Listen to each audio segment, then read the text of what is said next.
the outside world, Aaron Campbell seemed like just a regular kid. He loved hanging out with friends. He was popular amongst the girls, and he even had a YouTube channel.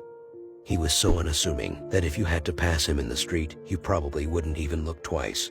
Yet this 15-year-old kid had a side so dark that you just wouldn't be able to fathom it.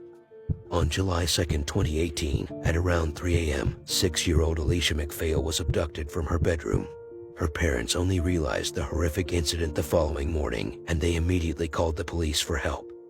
The news of Alicia's abduction sent shockwaves through the tiny town of Rothesay, where before this incident, crime was practically non-existent.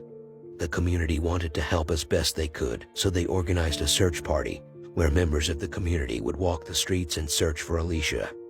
At around 9 a.m. that morning, 2 hours after Alicia's granddad had reported her missing, her lifeless body was discovered in a wooded area behind an old abandoned hotel. There's no need to go into too much detail, but all in all, Alicia had 117 injuries to her body.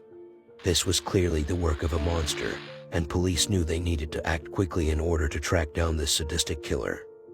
They once again requested help from the community and asked them to check their home CCTV footage to see if they noticed anything suspicious.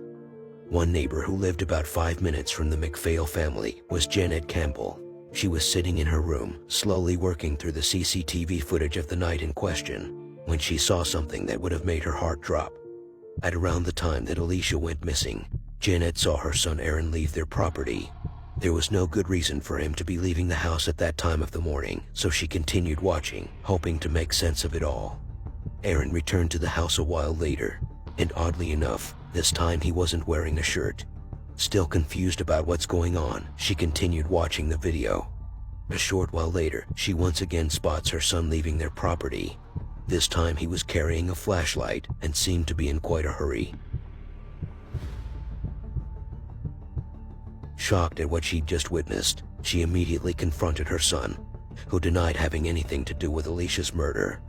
And although Janet wanted to believe what her son told her, she still felt that something wasn't quite right, so she decided to hand the footage over to the police, believing that it would clear her son's name.